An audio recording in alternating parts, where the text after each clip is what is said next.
that, so you get a good flow. And then I'm just using the water here. There. Oh yeah, it's gonna be pretty cool. Gives you doing that. You hear the size, the sound, good capacity. Fun review here, guys, of this Garvee fuel tank. I have this all set up, been using it. I'm gonna show you guys some of the scenes of setting this thing up. Overall, works really well. Got the rubberized feet.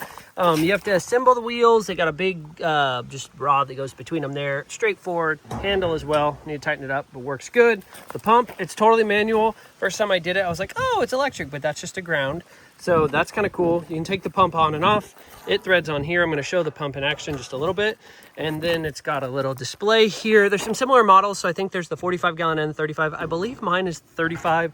Manufacturer did reach out and send this to me. And it's pretty cool. I like the bright color. I like that it has a filter in here. Woo! Thread that back on. Easy to move around. Like the wheels. And then on the feet, you have to assemble these as well. They're kind of rubberized, as you'll see there. So when you drop it, you don't get as much.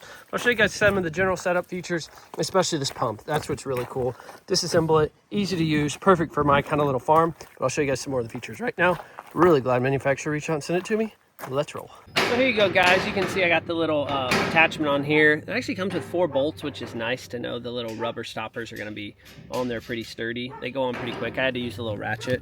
Kind of show you guys up close what they kind of look like. Got the rubber there. So that when you set it down, it's got a rubberized thing. It doesn't just jam so hard. It kind of lands nice and smooth. So here we are, guys, with the hose itself. I got the little threaded fitting on here in order to attach it to the pump. Push this in here. Spin this around, get it nice and cinched down, and then you'll be able to hook this guy up, which I'll show right now, just thread it into the pump. Then I'm actually going to take it and pump water out of a bucket with it just to show you guys the general flow you can get. Again, I don't want to do it with fuel right now because I'm waiting to probably fill this whole guy up. Don't want to obviously put water in my fuel tank, so there's that. I'm going to take this little guy over here and find the end that this bigger one obviously goes on here. And take this guy here and just thread it in just like so.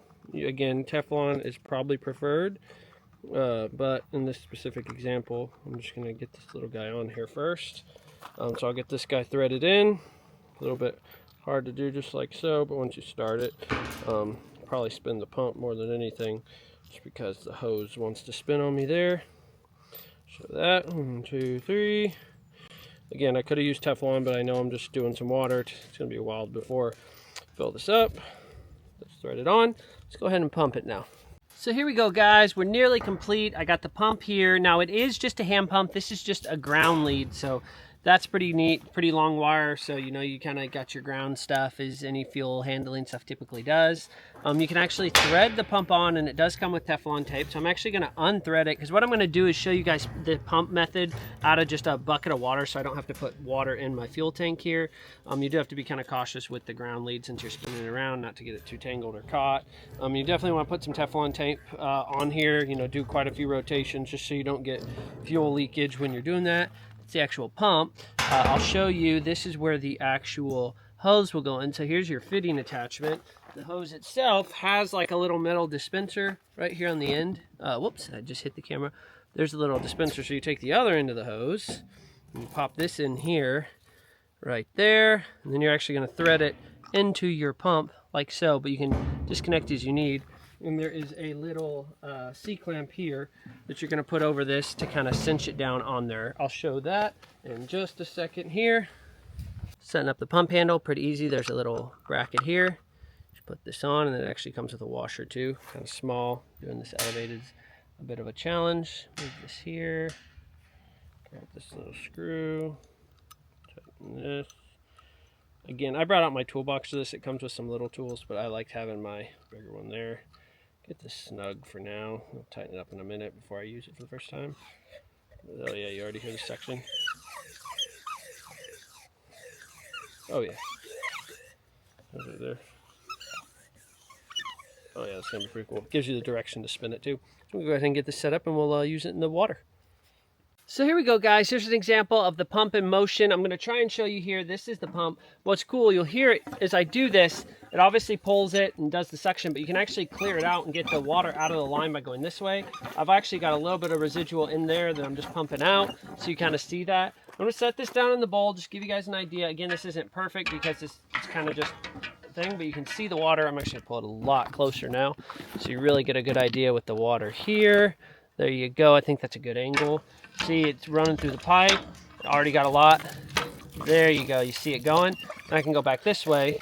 As I do it, you'll see the water start to come. It's all kind of kinked and everything, but here we go. I've actually got some still in here, so I keep going like that.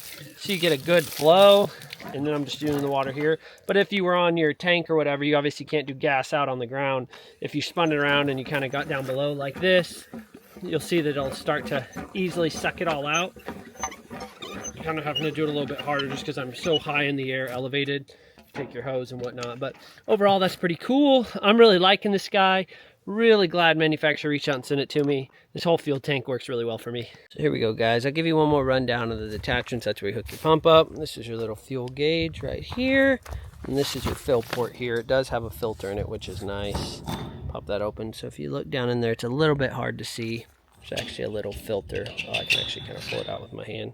So that's nice that you get something like that just before you go start dumping product in. So final thoughts for me. I like how easy it is to move around. I like the pump. It's really good for kind of my farm, what I need, kind of moving stuff all around, and I'm doing that. You hear the size, the sound, good capacity, looks cool with the bright orange. Again, that pump is super easy to set up. It is manual, so if you don't have batteries, that's one thing. That's something I'm glad that I have now is an actual manual pump. I'm so tired of having to pick up heavy gas cans and dump them. So that's a big deal for me. I like the grounding cable. I like that I can disassemble it, break it down. I could actually use this pump for a lot of different stuff. So having a manual pump like that is great. Overall, really happy they sent it to me. Gonna be using it for a while. Pretty darn cool.